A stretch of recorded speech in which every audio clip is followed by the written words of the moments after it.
much for being here with us tonight at Echo Base TV, where community happens.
Echo Base Network. Thank you so much for being here with us tonight at Echo Base TV, where community happens.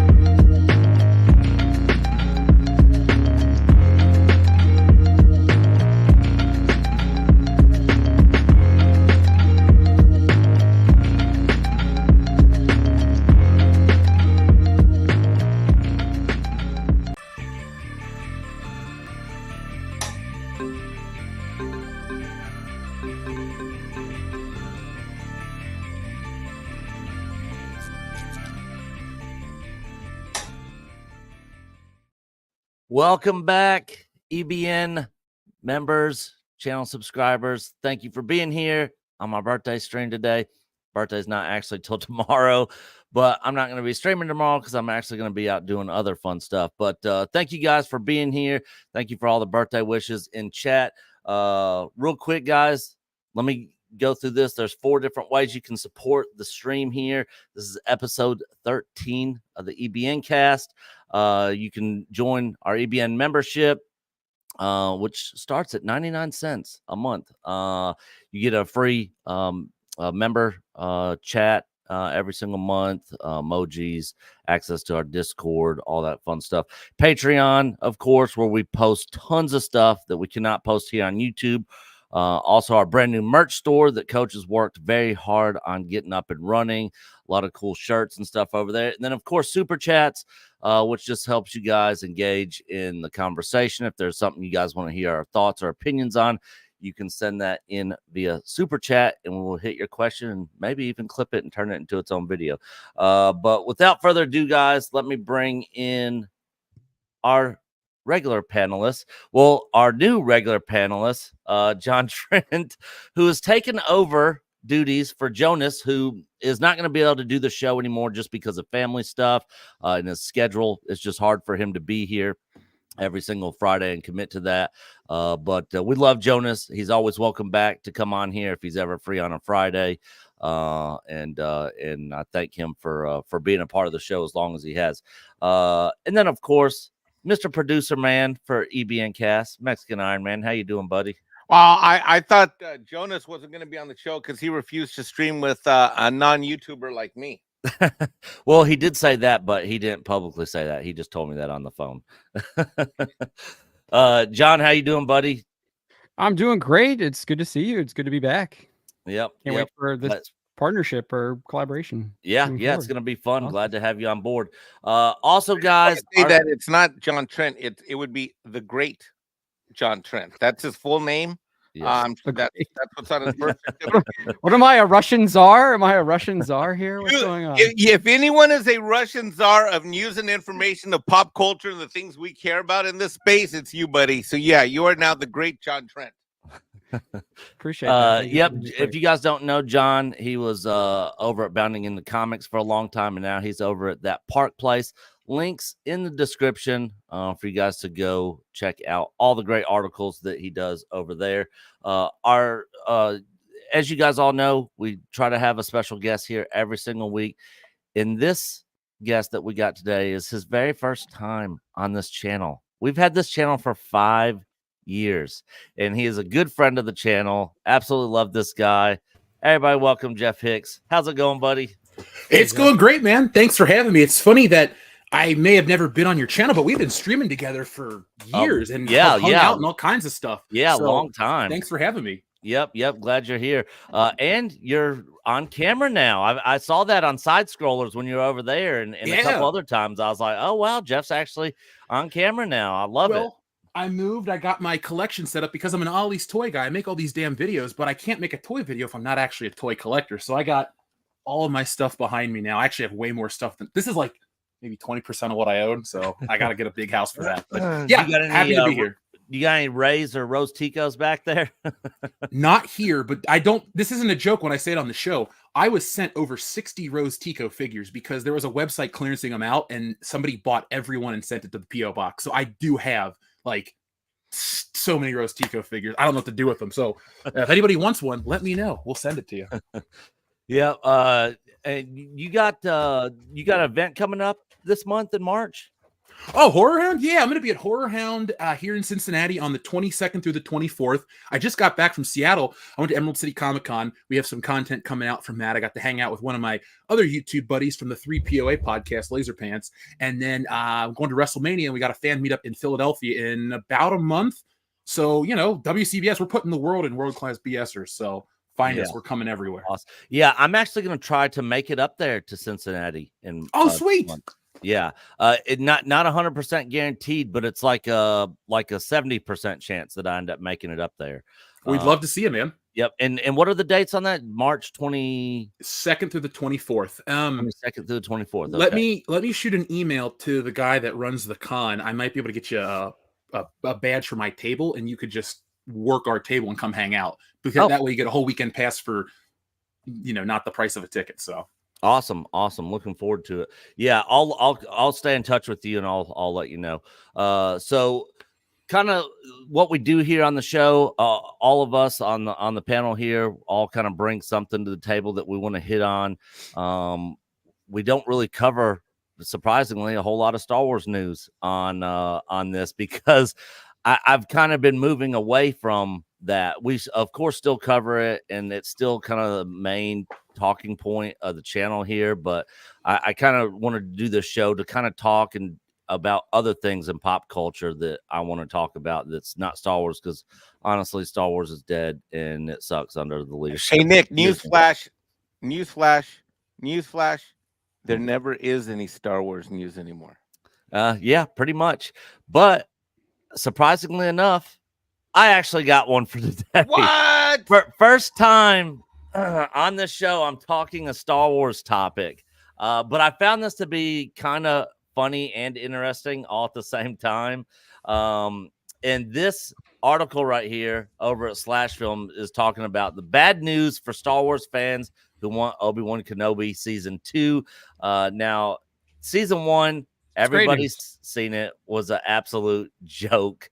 That show sucked balls. And Ewan McGregor, he was actually a producer on that show. And if he had any sense whatsoever, he would have read that script and been like, no, I'm not doing this. This completely needs to change. I'm not doing this. Of course, he was under contract and probably didn't have any choice, but, you know. I think he also got a fat check. Yeah. Oh, yeah. Yeah, but come to find out, the Obi-Wan Kenobi series is finally getting his a 4K. wife got a fat check, too. Oh, yeah, definitely. but it's finally getting a 4K Blu-ray release 2 years later. Unfortunately, that very same physical media release has also quietly confirmed that the show is not getting a second season. Oh, boo. Everybody's so upset. Wah, wah. It is instead going to remain a limited series. That's not good news for those who wish to see Ewan McGregor suit up one more time as the beloved Jedi. Well, when you give us that kind of crap, who wants to go through that again? I don't, of course. And we ranted on that show hard when that show came out. And utter disaster. yeah, it was. And so I'm not going to go through this whole article, but I just found it funny that Ewan McGregor was basically begging fans to write Disney saying, hey, let them know you guys want this show. But apparently not enough people really reached out and said they wanted a season 2 because nobody hardly watched season 1. And the ones that did were so disappointed and pissed off about it. They want no more to do with Kenobi. So I'm happy about it. I'm glad that we're not getting a season 2. They broke so much canon in season 1. They never should have done the show, not the way that they did it anyways. And I'm happy we're not getting a season 2. Thoughts on this, Jeff? Are you going to be buying the 4K Blu-ray release? All right, look, because I streamed with EVS, that's the only time I ever physically supported this Disney Star Wars stuff. We bought a copy of The Last Jedi to do a joke stream. And then during the Rise of Skywalker live stream, I put it in a microwave and destroyed the disc. So I won't be buying Obi-Wan. Like you guys do a video of that? I do have a personal video of it if you'd like me to email to you. It's just from my phone. It wasn't for the channel because we're all kind of drunk and I don't, whatever. But you totally should have it as a video on your channel, man. People would love that. I'll go through the archives because we rented an Airbnb. I had the guys all come to town for the Rise of Skywalker, and it was, ridiculously fun. But to answer your question, like long form, I watched Obi-Wan. I didn't like it. Like you guys, it was a waste of time. And when something is a waste of my time, that is the biggest offense because good or bad, you can find enjoyment out of a lot of stuff. But Obi-Wan is the kind of show that was frustrating to watch. And yes, one thing I don't think any of you guys may have known because we all live in different parts of the country, but sadly, when I was living out west, this is when the show aired, and so much of that show is filmed like literally behind where I was living. They would just go up into the hills and shoot it, and they didn't put anything on the sets. That oil refinery thing that they shot at where Darth Vader caught Obi-Wan on fire, I lived right by that. So for me, it was like watching Star Wars cosplay with real actors. I hated the show. I didn't like Reva. I hated Darth Vader being there. It was lore breaking. It defeated the purpose of, the circle is now complete and all these great dialogue lines of Star Wars. So I'm glad it's dead, and I'm not apologetic for it. Yeah. One of the things that really pissed me off. So when they were talking about this show and talking about the rematch of the century, another duel between Vader and Kenobi, I'm like, that completely takes away from the line in Star Wars where Vader's like, I sense something, a presence I've not felt since. And he just turns away and walks. Yeah, and he turns away and walks away like wow, it's like you felt in that moment that it's been a long time since he's felt Obi-Wan's presence. Not like, oh yeah, it was just a couple years ago, So it was so ridiculous. And then the whole thing with Leia, he should have never went off world and met Leia. And then they had to do that whole spin conversation between the two of them on the last episode. Like, you can't tell anybody. Don't tell anyone where I touched you either. Like, what is this? What is going on here?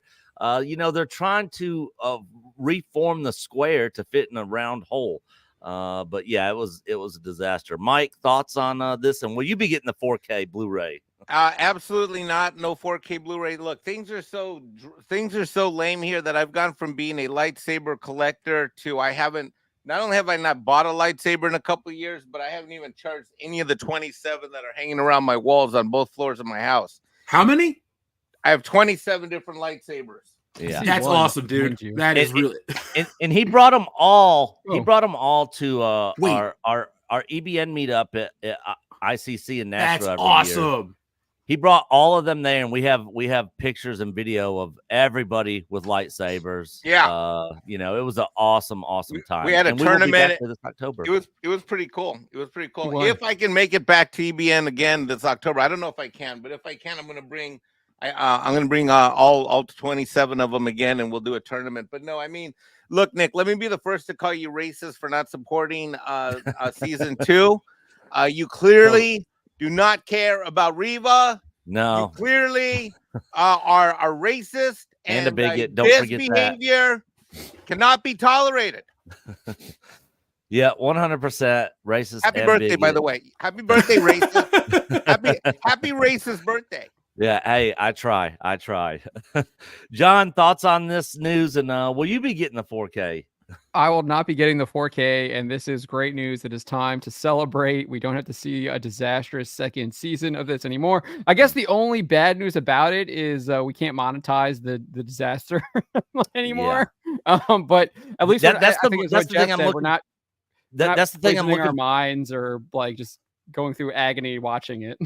Yeah, that's the thing I'm looking forward to most with the Acolyte is destroying that show. I'm gonna have so much fun with that show. Like, I'm not even gonna be mad about any of it. I'm just gonna laugh and just trash all of it because everybody knows it's gonna be a complete shit show. With Obi-Wan, I did have fun like destroying it, but I also felt like it was like too easy because it was just the mistakes were just so bad. I mean, you have a 10-year-old child mocking them on the stage at Star Wars Celebration, but like, who actually believes that I'm hiding underneath your coat? This is ridiculous. Oh, that Scooby-Doo moment, where she's it's so terrible. There were moments like that too in every episode. I mean, there was one where it's like, oh, I can't turn around this ship because it is on a set course and I don't know how to hotwire a ship or override the programming. It's like, I have to go to it's like, no, the show ends after you get on the ship and you have Leia and you don't have to go to wherever planet your transport's going. That was stupid too.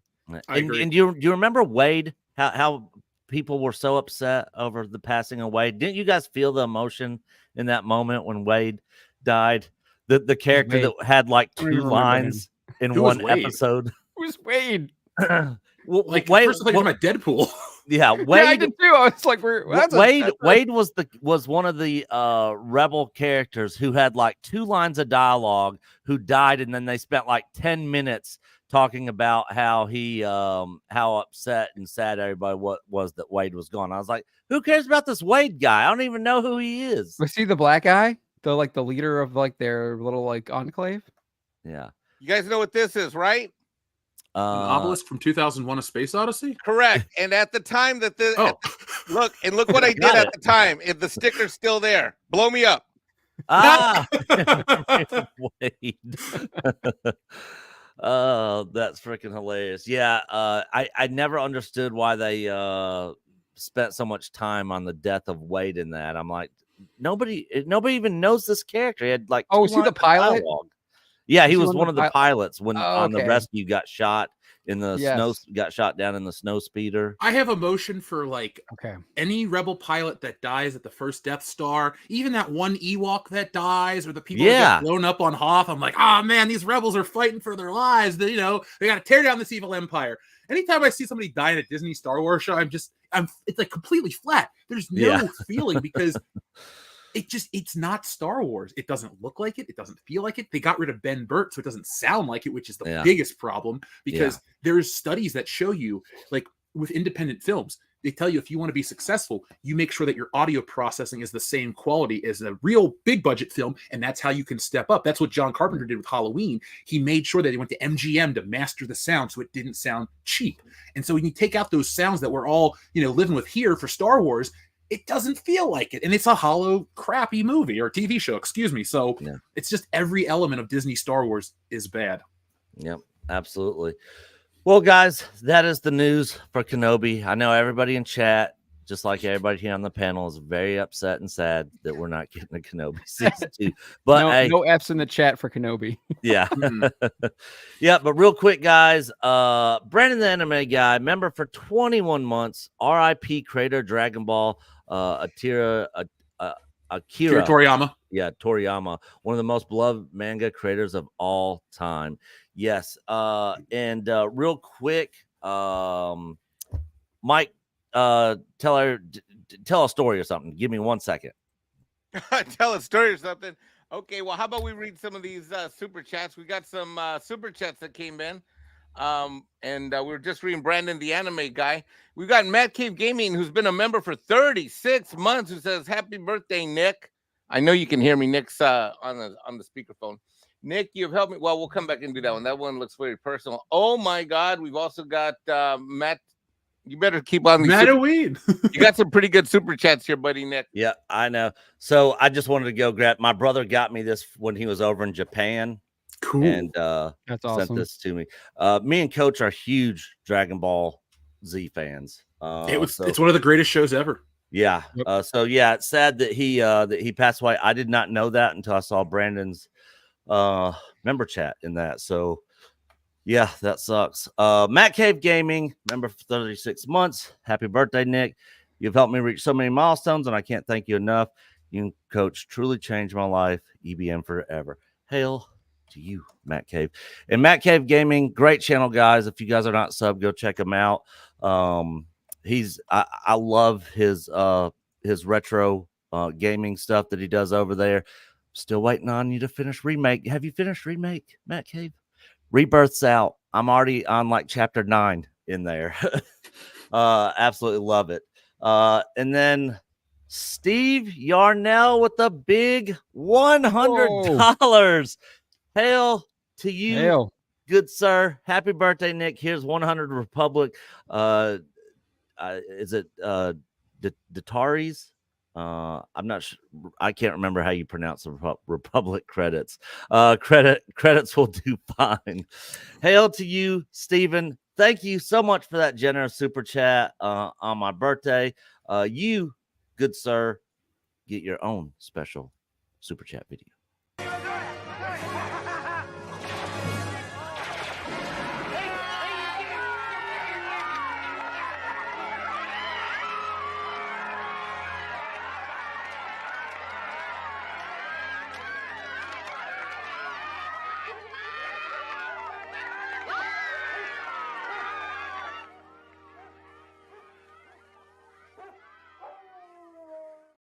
Again, hail to you, Stephen. Thank you so much for that. Matt Twain for $10. Happy birthday, Nick. I raise my glass of Buffalo Trace to you. Cheers and War Vols. War Eagle, Matt Twain. War Eagle. And yes, Buffalo Trace, my favorite whiskey company of all time. I have some in my freezer right now. We'll be drinking a glass later. And if you guys could get your hands on a bottle of 10-year aged Eagle Rare, you will not regret it. Well worth the price. It is the best whiskey ever, in my opinion, that I've ever had. So cheers and hail to you, Matt Twain. Ted's Nerd World, member for 38 months. Happy birthday, Nick. Don't mind the gray. It'll grow on you. Yeah, it's starting to creep in there a little bit. Coach is starting to grow his out too, and his is showing up. But, you know, it is what it is. I'll be the big 4-5 tomorrow. So man, I'm gonna have to start counting backwards. Donna Hergenrather for $9.99. Have a very happy birthday, Nick. Thanks for all you do. Hail to you, Donna, and thanks to everything you do. She helps us out a lot at Icon at our meetups in Nashville every year, and she got me a copy of NCAA 14 college football, which is very expensive, and she ended up finding it for, I think, like less than $20 or something. And I absolutely love that game, and they're coming back out with it. And even though I hate EA, that's a game that I'm actually considering buying this next later on this year when it comes out. How's that working with all the NIL stuff? I wonder. Are they actually going to give money to... So I actually watched a video on that. So the players will get a certain percentage for their names to be on there, and then as the rosters update, if their names come off, they don't have to pay them anymore. But if their names stay on there, like if they're a star player or something, then they'll continue to get paid, you know, as long as they're on the roster and their names in the game. Zombie Box reviews for 2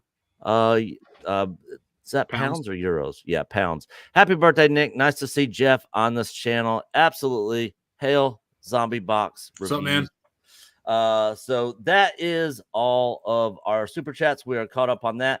Thank you guys so much for your support. For everybody, the super chat videos for you.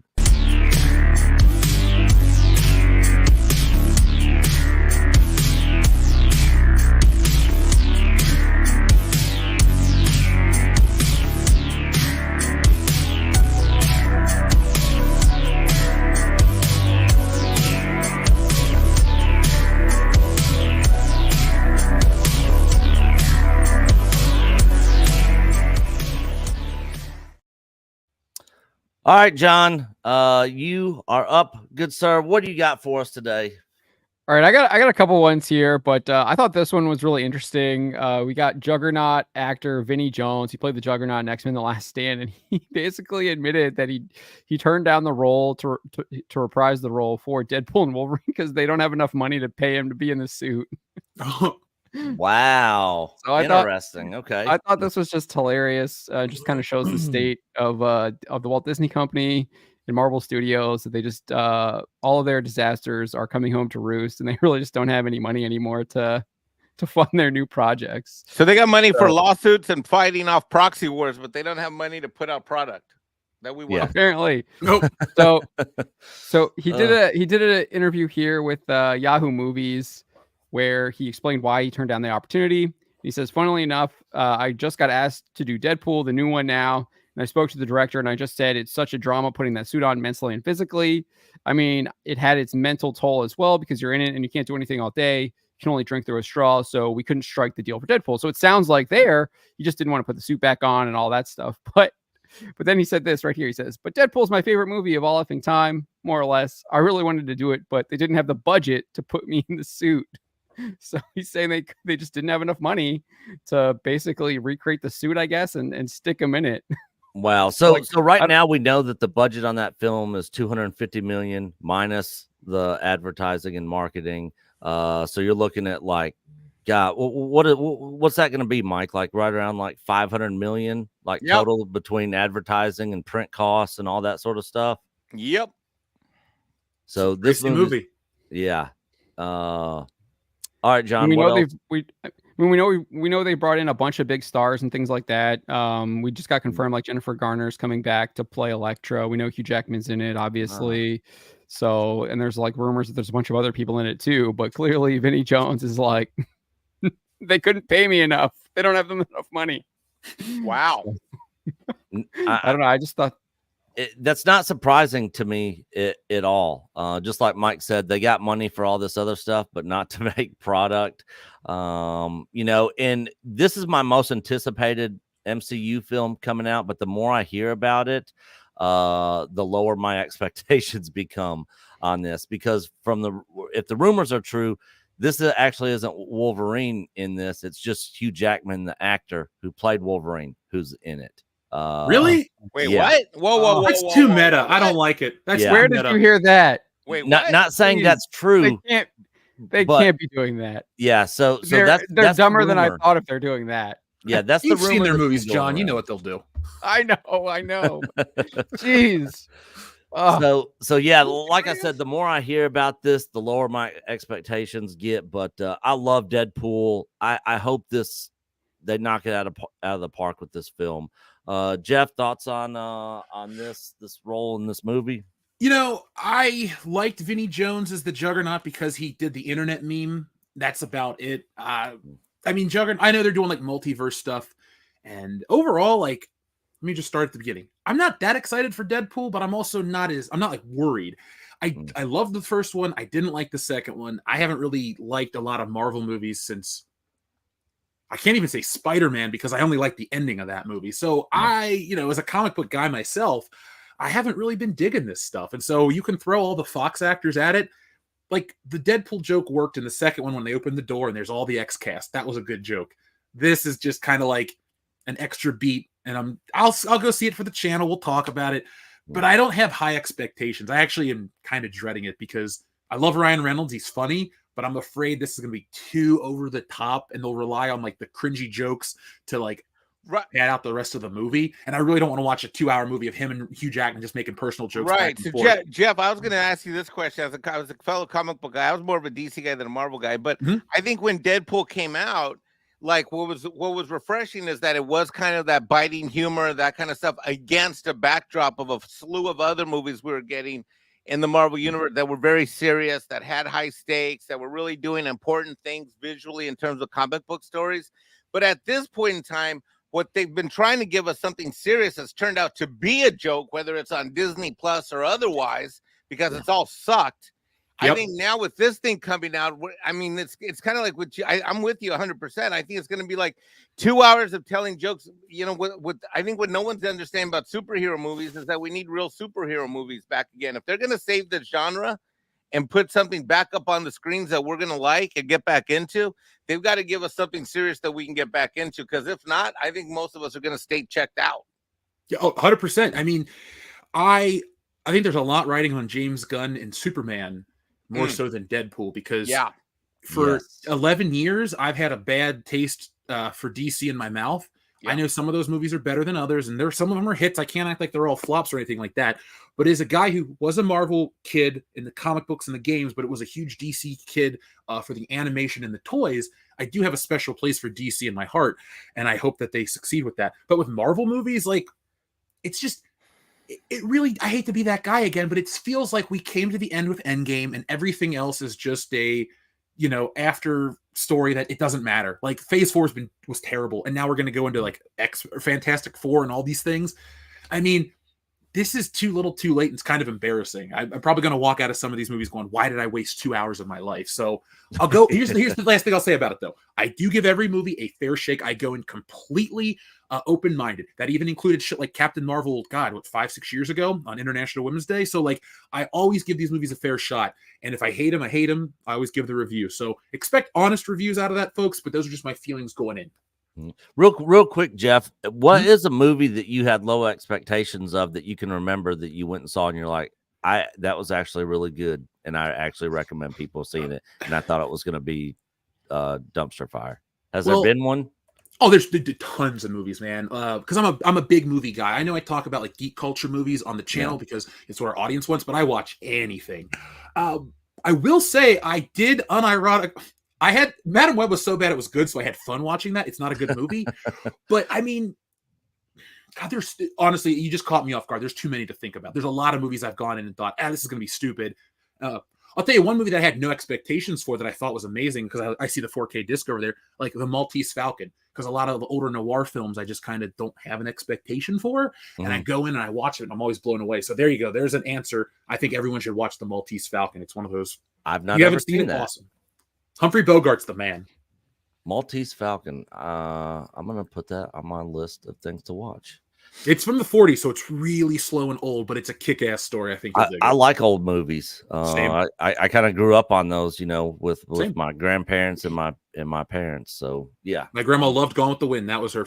She talked about it. She only called it Scarlett O'Hara, but she watched it all the time. Like when she was in her 90s, she would be up till like 1 a.m. Grandma, why are you up? I'm watching Scarlett O'Hara. So I love old movies. I actually just watched McClintock with John Wayne, and they don't make movies like that anymore. Where there's like the person that is the main antagonist is his wife, right?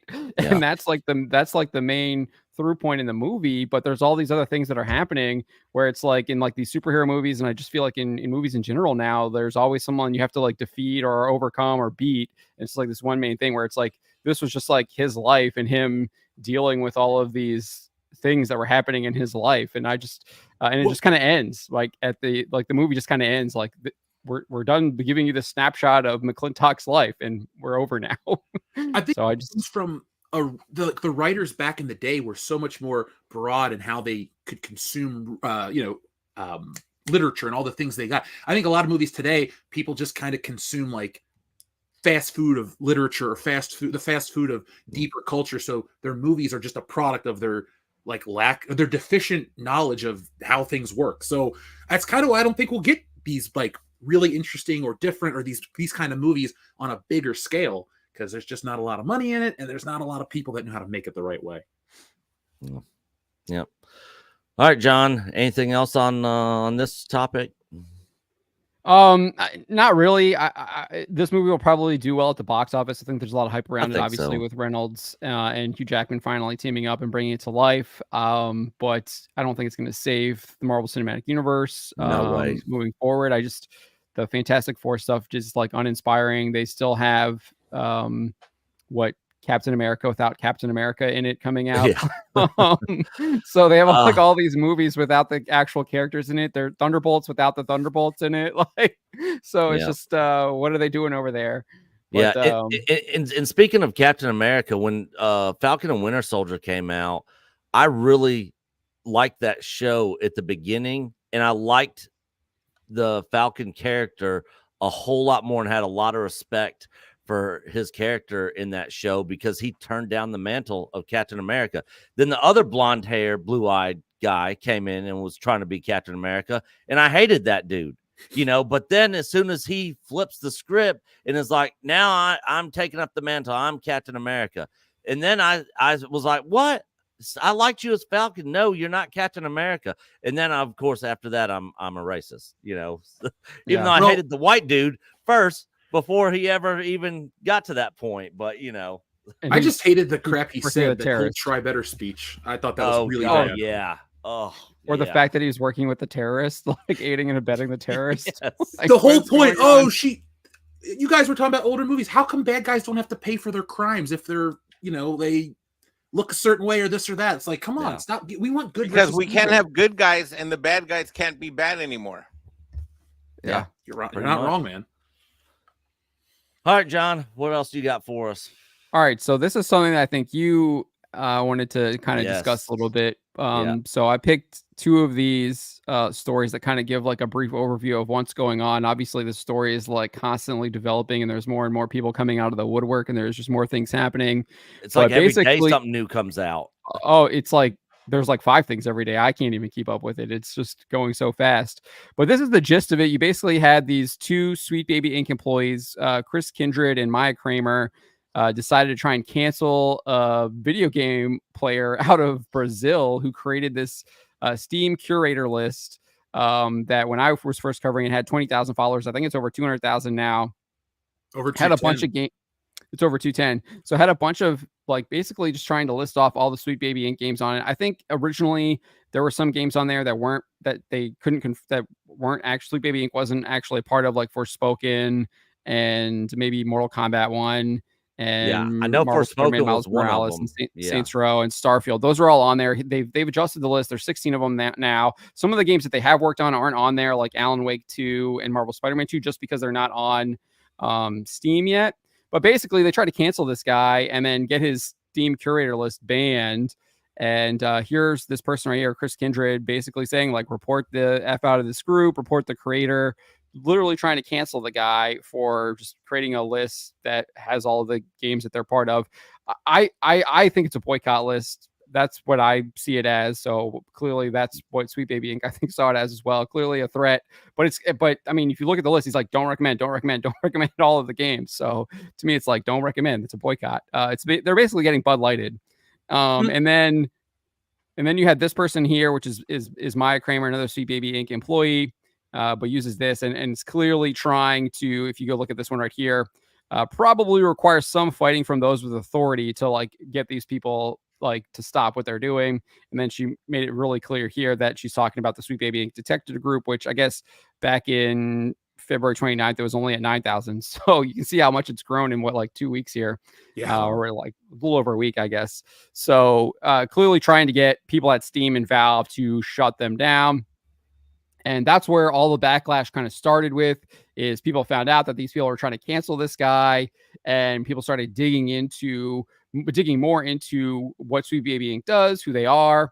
And I did some of that research here. I looked into this, the CEO, Kim Belair. She did this presentation back in 2019. It's about a half-hour presentation at the Game Developers Conference, where she very explicitly talks about what her company does, how that they do sensitivity reading, how they want to, how she compares straight white male gamers to picky babies, and also views them as an impediment to her progress and her innovation. I think that she says that right here.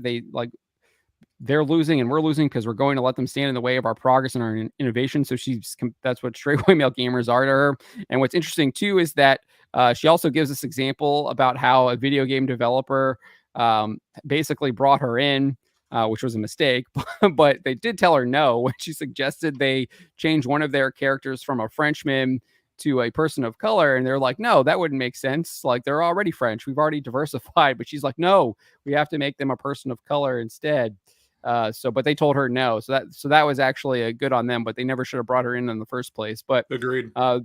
That's kind of what we kind of the base of what's going on with Sweet Baby Inc. And then obviously, if you can dig into like Maya Kramer's tweets, she's got a bunch of important tweets about Jews and white people as well.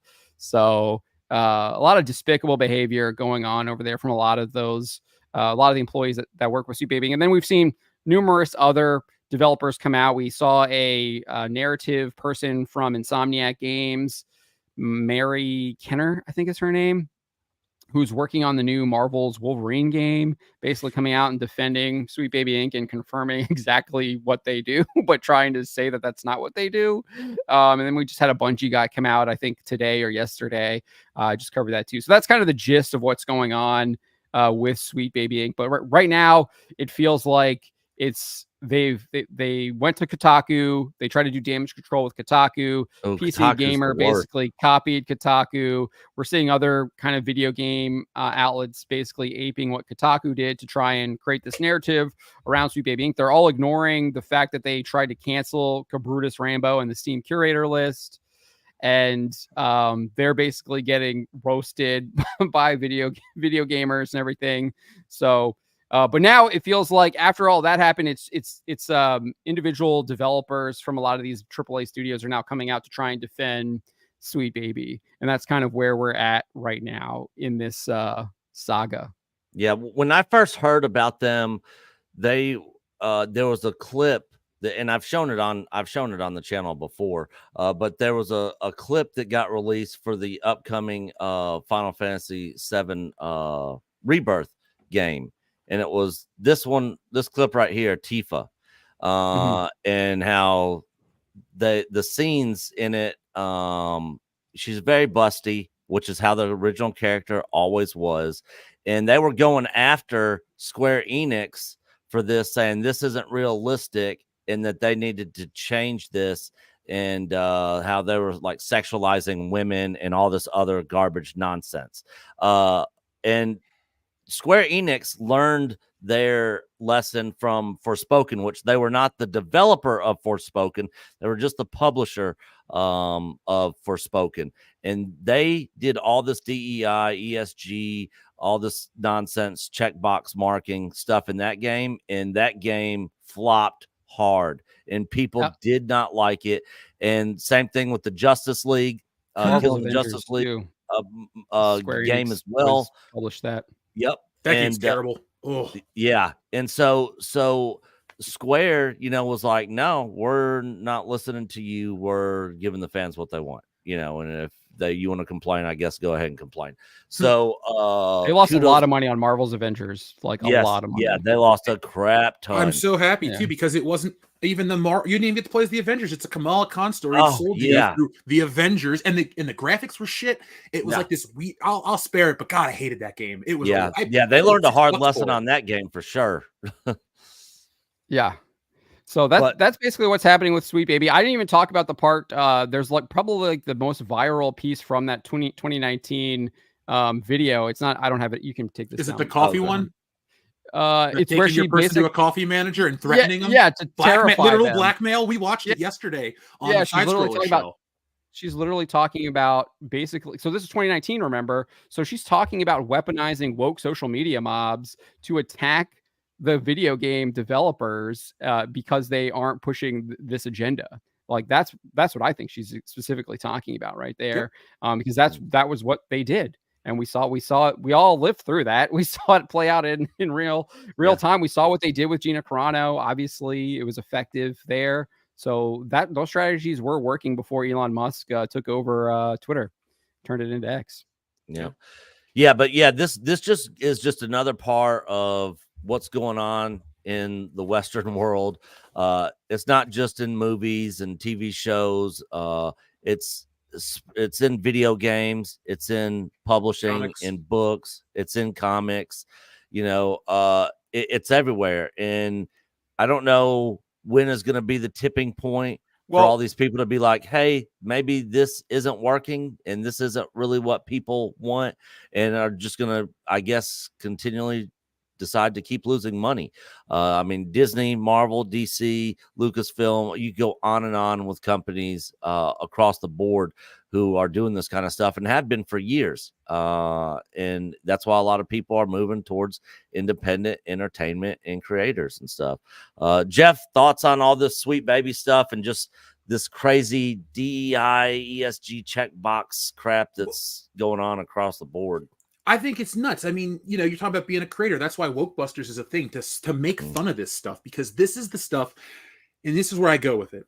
Entertainment is the thing that brings everybody together. We are all different people from different backgrounds. We don't look the same. We have different views, beliefs, but we all loved, at one point, Star Wars, or we all loved superhero movies, or we all loved these things that brought us together. And so I always fight the fight for entertainment, because what it does is it creates a schism in society that then actually transfers over into real life. Because for as crazy as social media is, and we think, oh, it's not really anything, it does inform people's opinions in a negative way. I don't think social media brings as much positivity as it does negativity. And this whole Sweet Baby Inc. thing is kind of it's everything just kind of combined into one problem. And so yesterday, when you talked about you were talking about the guy that the Steam guy, was it Cabradius? Brutus Rambo. Yeah. Yeah. I was on the show with him yesterday talking to him about this stuff. And it's so insane how these companies want to attack one person because they're putting out a list of the games somebody made.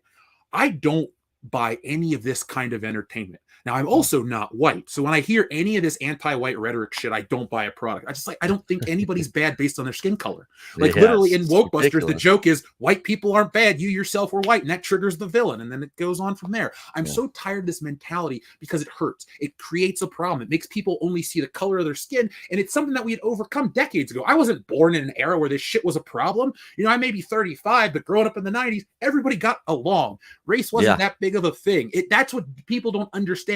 The younger people that are getting into these positions and pushing for this shit are stupid, because people are fucking it up. Everybody that fought for these things, or everybody that got along, or all this diversity stuff from decades ago, we had achieved that. We'd reached the mountaintop, and now we're down in the valley again because crap like this. It's all about control and pushing a view and a belief, and I don't like it. And at the end of the day, it's going to kill every industry that it touches. If you can show me 3 positive examples of all this shit, we'll have a conversation. But I can show you 100 negative examples. I can't even find 3 if I really want to. It doesn't bring anything whole. And this is what we were saying yesterday too on Side Scrollers. If you want to put this crap in video games, make brand new video games. You know, make your walking simulators, make all your crappy games for people that don't know how to play a game. But don't don't nerf it for people like me who've been playing since the 90s, or people who've been playing since the 80s, or even maybe the 70s with the Ralph Baer system. But my point is, you're making it easier. It's not making it more accessible. You're turning off people, and you're creating a digital cesspool, and it's a waste of billions of dollars. What company is going to allow this to happen? Most of them, because they're stupid. So I'm dying to see where this goes. I'm following this very closely myself as a consumer. Yeah, same. Mike, thoughts on all this? Well, I'd say I would say there are basically 2 things happening at the same. Hold on a second. No, George, I am talking right now. God damn it. Everybody thinks I'm a fucking YouTuber. George Molo's like, call me right now. Turn your mic and camera off. I'm like, I'm talking. Jesus Christ. Fuck. I'm not a YouTuber, people. Look, Jeff, explain to these people that there's only one Mexican and not enough Mexican for all the YouTube shows. There's all these YouTube shows, but there's only one Mexican, Jeff, and there's only so much Mexican to go around here. You can't spread yourself too thin, man. Yeah. Mike's part of the reason I was like, I'm only going to do this show for 1 hour, because I gotta share the Mike love out there. Are you the only employee for your chicken rabbit tacos? We like to focus on the politics and the DEI and the ESG, but there's 2 things happening at the same time. One thing that's happening is that. The other thing that's happening is something completely different, which is that we're not recognizing the fact that we've got a whole generation of narcissistic Gen Z millennials, whatever the hell you want to call them, little attention grabby, TikTok needy, emotionally dysfunctional, spoiled ass little brats that want to see themselves in everything. Some of them are just, some of them are, they're communist, socialist, Marxist, like flag wavers.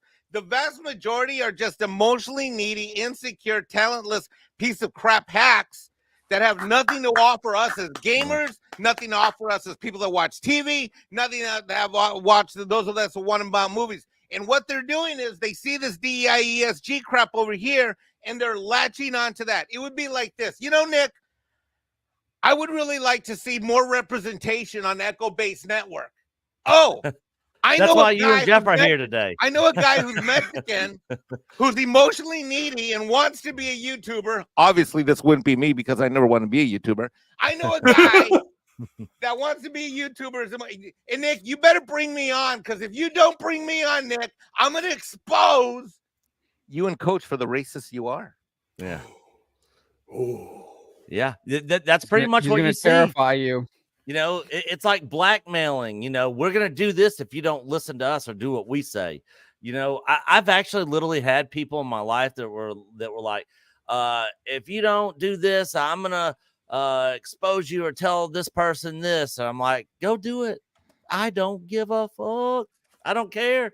Go make a public announcement and tell the whole world anything about me you want. I don't care. I do not care. Yeah, it's people that do that are just sick individuals. I hate people that do crap like that. But you should clip what Mike said a minute ago, because that is so on point. Like I wasn't applauding to be funny. I was just like, damn, that really is it. That narcissism, it's so pervasive. It's everywhere. I don't interact with that kind of stuff. I just either will talk to older people my age, or skip over that and interact with people that aren't in that age group. Right. And I think a lot of us, see, the thing is, they confuse us for being like them, because they see people like us, whether it's the 3 YouTubers on the screen and the 1 non-YouTuber down in the corner. But they see people like us where we're like talking about our love for these properties and all of that. Well, what that is that's us as fans wanting to speak out in appreciation for things we love. Whereas what they're doing, whether it's Twitter or their little whiny bitch sessions like the one that John was talking about, where they're guilting the marketing team and stuff. Yeah. What they're doing is basically crying out for attention and dealing with their own insecurities and their lack of talent. And it's not the same. It has nothing to do, and it's not even about politics sometimes. Sometimes it's just about lack of talent and being emotionally needy. Yeah, and that's the, if you guys heard all the news on the Baldwin, who got I guess the armor ended up getting convicted of 18 months, right? Yeah, I think so. But people were literally asking, was that a DEI hire? Because she didn't have the only experience or knowledge she had was because her father did that stuff. That's nepotism right there, man. Yeah. And that back, no pun intended, but that was a mistake. Yeah. So, and then you see the same thing happening with the airline industry, how they're supposed to be hiring these pilots, that meet these DEI checkbox marks and all this crap, and then you got doors flying off the planes and all these other issues and problems. And it's like, oh, look at this Southwest plane. It's an all-female crew, a female captain, female co-pilot, female, all-female stewardess on here, and they're just praising. Yeah, they're like, you could die. You could die from the ineptitude of these people. I don't care what you look like. When my life is in your hands, it'd be either a cop, a paramedic, a firefighter, a pilot. I want the best of the best every time. People are qualified, because you can't. You know what's sad though, Nick? This actually happened years ago. They did this on the Transformers movie. They hired a newer stunt person because they wanted to diversify the cast, and they died. You can look it up. I think it's Transformers 3. They were in Chicago, and that stunt person wasn't qualified because they didn't want to have a guy put on a wig for the woman character. They had to have a woman stunt driver, and they just picked one, and she wasn't qualified, and she's no longer with us. So people die from this crap. Like, it's kind of like Darwin Awards when people die from DEI. Yeah. You can say DEI and DIE. What's the difference? So it's just a dangerous thing. Yeah, agree. John, any other thoughts? Mike, any other thoughts on this?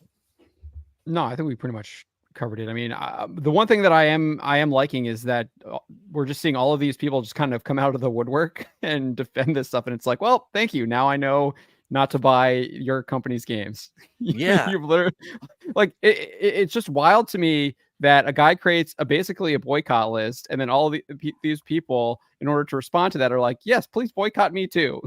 I don't know. I just find that hilarious.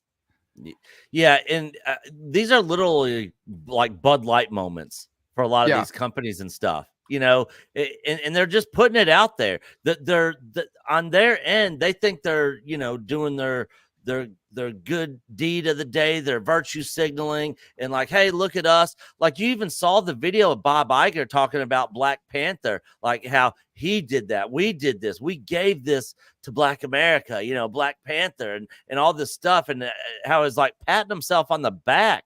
It was hurt yourself, Bob. Yeah, it was like 100% just straight up virtue signaling, and people are getting tired of it, and more and more of these companies are getting exposed, and at the end of the day, this is going to keep going on, and they're going to end up going out of business. Kotaku, which John mentioned a minute ago, I mean, they're on the edge from being done. It. They're trash. Vice just shut down, right? Didn't Vice just shut her? Yep. They're not profitable anymore. I watched that video, and then the guy cut in. Did you watch the video where she was trying to read how they're not profitable and they're going to be a whatever break-even business? And the guy goes, "This is too much bad news. We'll go back to this later," because all the thumbs down in the Zoom call. It was hilarious. Oh wow! I did not see that. Rooster Teeth just got shut down, and Variety reported they hadn't made a profit in a decade. So, yeah, what? And more companies are falling into the line of Bud Light, and they're just going to end up going out of business. We have so many examples just in this past year. I mean, you look at Volition; they just did Saints Row. It absolutely bombed, and Embracer Group was like, "Yeah, we're shutting you down now," and they don't no longer exist. Yep, that was terrible. Yeah, the Kill the Justice League studio. I mean, that no telling how much money they lost on that. The fact that you had to address it in their quarterly report I think shows how much of a disaster that was. I mean, I was actually shocked when I saw what Marvel's Avengers was, the peak on that compared to Suicide Squad: The Justice League. I think Marvel's Avengers peaked at like around 25,000 on Steam, and Suicide Squad: Kill the Justice League only did like 13. So just a little over half. That's how awful it was. And we know that Marvel's Avengers did terribly because Square talked about it. They had like a $50 million loss the quarter that it came out. And then I don't think they ever like recovered anything, even though they kept it around for like 3 more years or whatever. So they finally ended service last year, 2023. RIP. Yep. RIP for sure.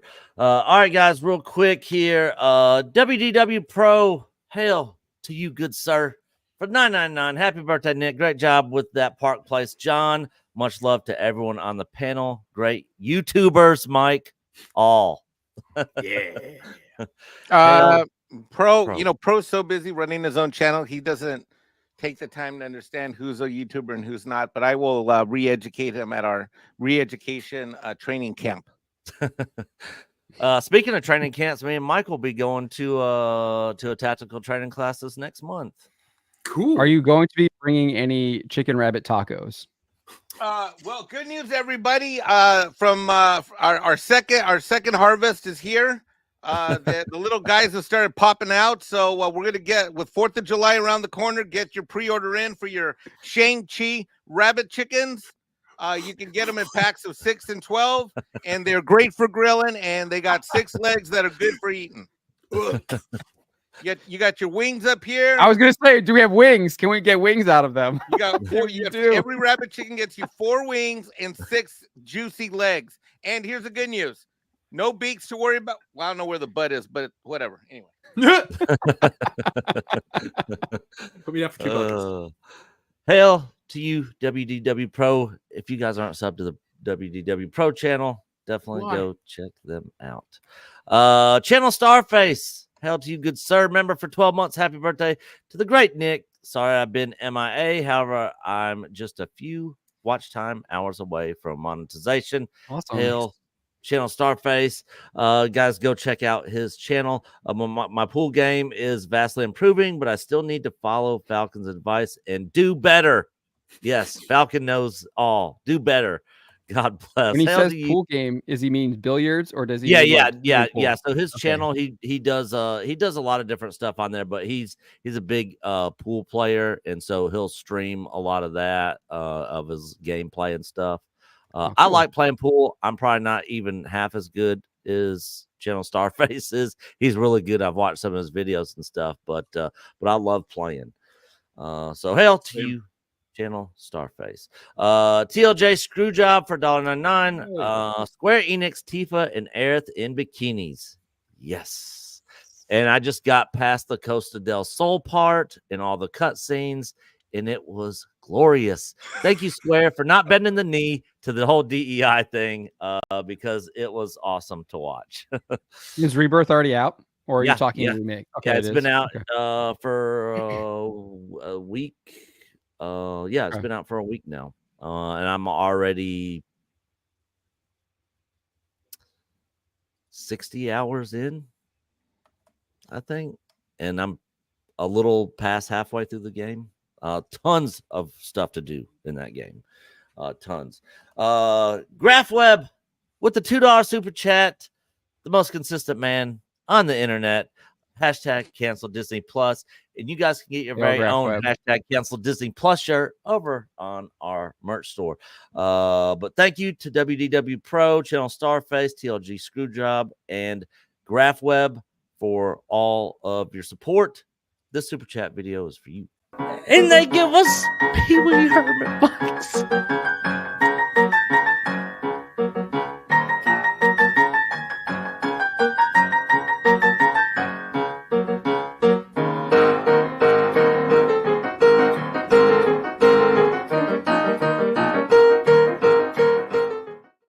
That was awesome.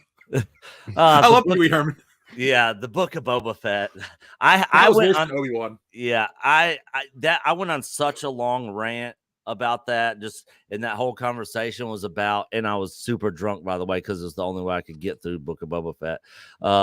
But just the like vehicle and ship designs and stuff in that, and compared to the OG Star Wars with like AT-ATs, X-Wings, TIE fighters, TIE interceptors, Imperial shuttles, like all these great designed ships and vehicles and stuff.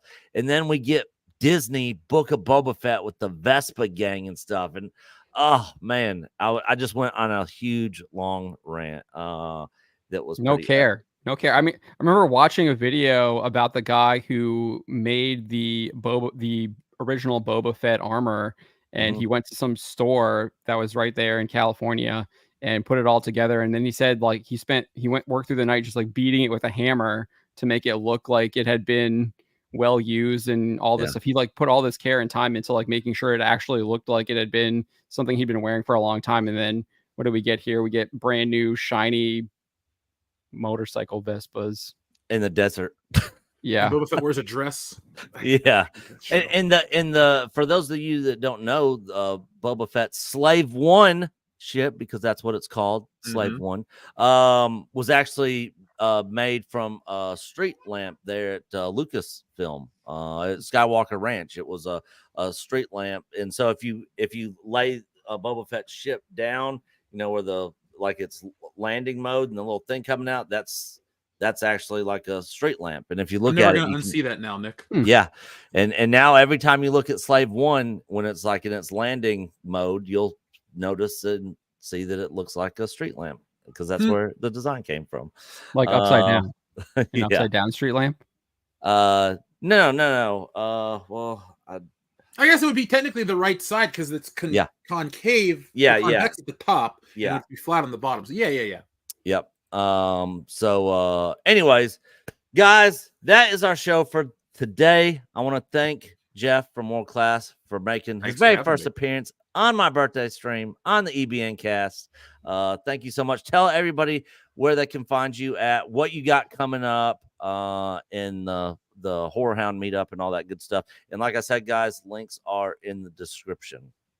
Well, Nick, Mike, John, thank you for having me. It was a blast. Hope to stream with you guys again soon. Folks, if you like what we're talking about here, then you're going to like the World Class Bullshitters channel. I see a lot of the people in the chat. I already know you guys already, so come over and hang out with us. But folks, if you want to be a part of something to actually make fun of all this DEI and all this crap, be on the lookout for Woke Busters. The Kickstarter is going to drop soon. If you're an Indiegogo guy, you're getting your first edition book coming up real soon. But it is a big, epic book. It's over 100 pages. It makes fun of all this stuff. And it's coming from a guy who looks like me, who calls out all of this shit because I think it's stupid. I don't need my characters to represent me. So Woke Busters is a lot of fun like that. But if you're really hungry for a comic book, check out Stealing Solo. It's a Star Wars parody where we kidnap Harrison Ford and remake the movie in our basement. It's a lot of fun, and you can go to stealingsolo.com to get it, and it's powered by Shopify, so you get the reward-winning safety and security. But I really want to end with thanking everybody for hanging out with us today. It's been a lot of fun. Nick, happy early birthday to you, man. Yeah. And I'm excited for everything you guys are doing with Echo Base Network. You and Coach have always been good friends of the channel, and I'm hoping you can make it to Cincinnati so we can go have a couple drinks and hang out. And Mike, I got to meet you one day as well as John, but I got to meet you guys in person. It's I've known you on the internet for years, but now we got to hang out. Yep. Yeah. Loki is another. Stone Loki's another. Yes, that guy's great. Here. Yeah, and I hate that he missed today. He's got some personal things that came out, but yeah, we all hung out in Vegas and had a good time out there. And then I've hung out with Jeff in Chicago and in Cincinnati before. So yeah, good times.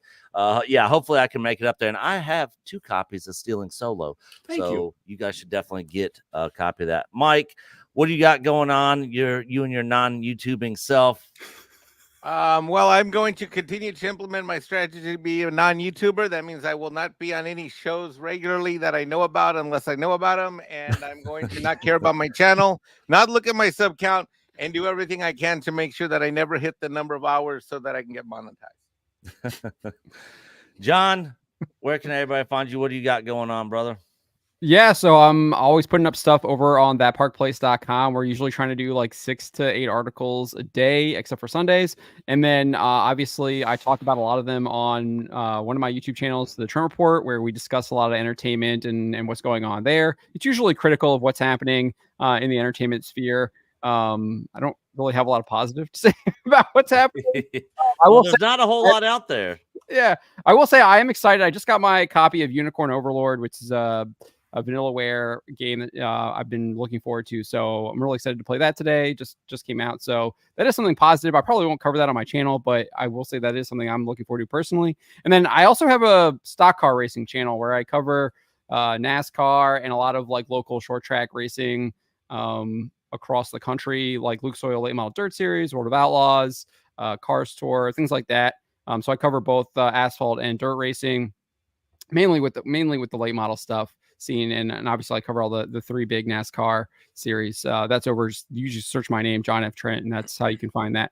So I'm pretty busy. I stay busy covering all of that stuff.